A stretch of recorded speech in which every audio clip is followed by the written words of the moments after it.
Sir రాష్ట్ర ప్రభుత్వం భూ కేటాయింపుల మీద మీ యొక్క అభిప్రాయం ఏంటి? పారదర్శకంగా కేటాయింపు జరుగుతుందా, ఎలా జరుగుతుంది? సో అసలు భూ కేటాయింపులో అత్యధిక విక్టిమ్స్ ఏదన్నా రాష్ట్రం ఉందంటే ఆంధ్రప్రదేశ్ ఒకటి, తెలంగాణ ఒకటి.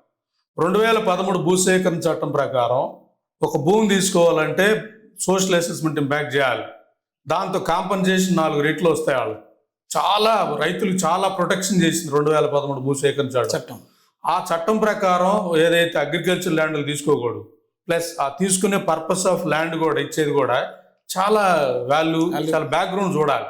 ఇవన్నీ కూడా ఇవేవి లేకుండా అంటే అబ్జెక్షన్స్ రైజ్ అవనీయకుండా 2018 సవరణ చేసేసి సోషల్ అసెస్మెంట్ ఇంపాక్ట్ అవసరం లేదన్నట్లు దాంట్లో ఇంక్లూడ్ చేసేసి, అంటే ఇప్పుడు మనం ఒకవేళ ఏదన్నా దాన్ని ఆపాలి, భూమి అడ్డగోలుగా భూమి ఇస్తున్నారు ఆపాలంటే గ్రీన్ ట్రిబ్యునల్కి వెళ్తాం, అది వెళ్ళే పని లేదు.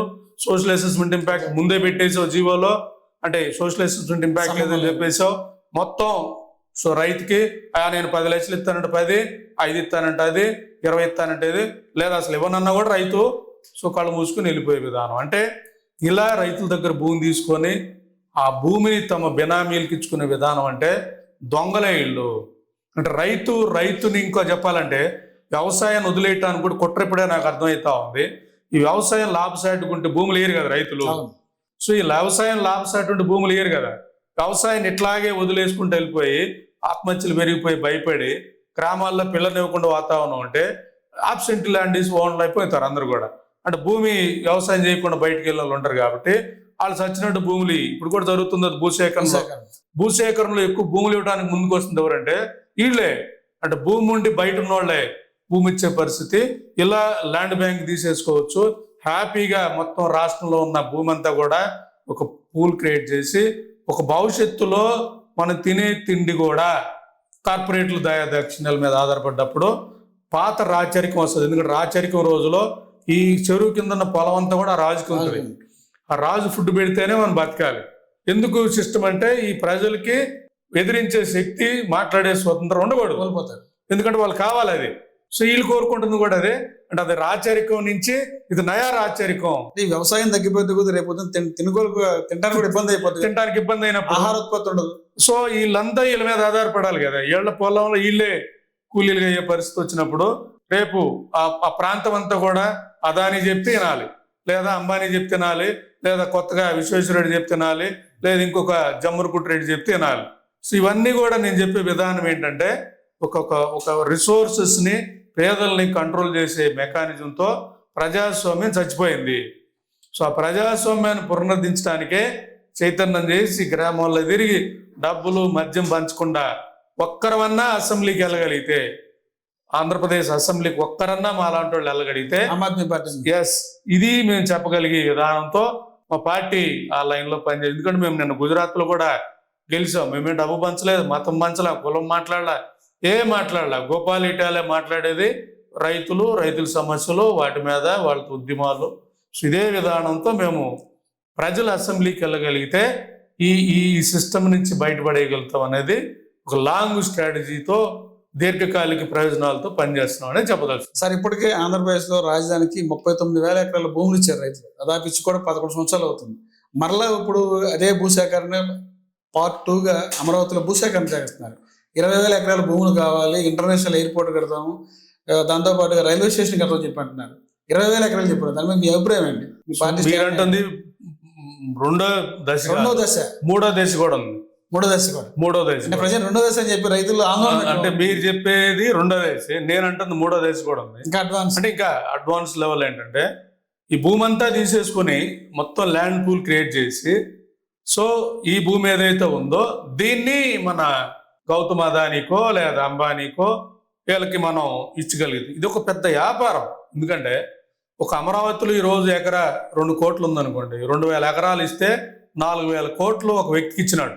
ఒక వ్యక్తి వ్యాపారం చేస్తాడో లేదు తెలియదు.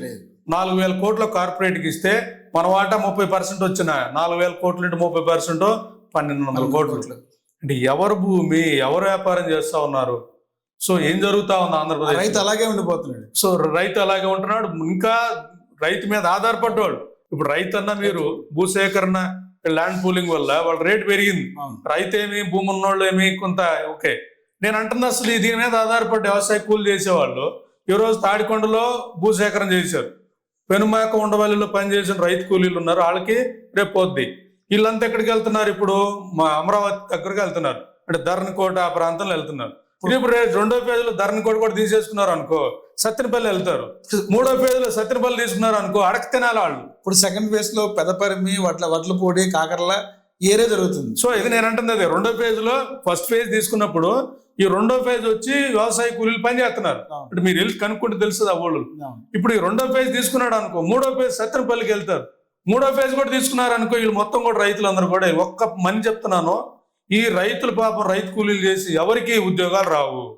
మీరు ఇప్పుడు వెళ్ళి అమరావతిలో చూడండి, ఆడ చేసే జిందాల్ కంపెనీ లేదా సాపూర్ కంపెనీ కానీ ఎల్ఎన్టీ ఏదైనా చూడండి, అక్కడ ఉన్న వాళ్ళందరూ బీహార్ వాళ్ళే వర్కర్లు అందరూ కూడా. ఇక్కడ మనవాడికి స్కిల్ రాదని చెప్పేస్తారు, లేదా మన వాళ్ళు కాస్ట్ ఎక్కువ అని చెప్పేస్తారు.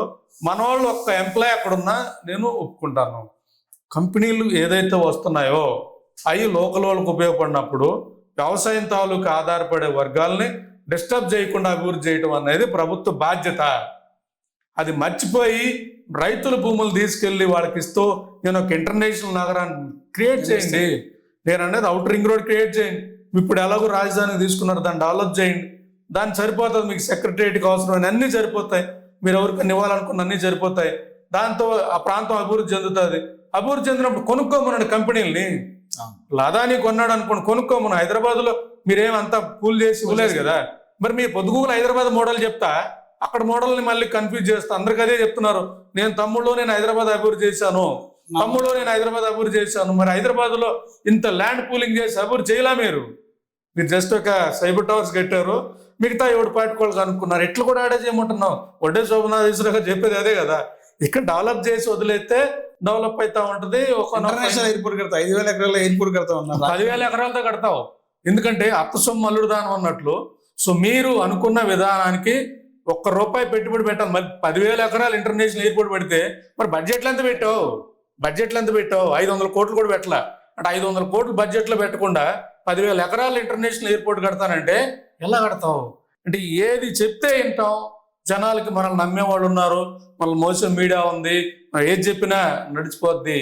సో ఇల్లే విధానం చూస్తూ ఉంటే సో ఒక్కోసారి బాధ అనిపిస్తుంది.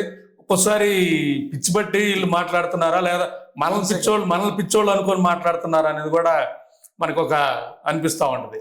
సరే, గత ప్రభుత్వానికి ఈ ప్రభుత్వం పోల్చుంది, అప్పటికిప్పుడు కానీ మా రాష్ట్రంలో మార్పులను వచ్చినాయి. అంటే అక్కడ పొయ్యిలో నుంచి పెనంలో నుంచి పొయ్యిలోను, అంటే పెద్దగా అంటే సలసల మాలు నూనెలో తేడా ఉంది కానీ సో నూనెలో కాగటం అయితే కామన్ అనేది చెప్పదలుచుకున్నాను.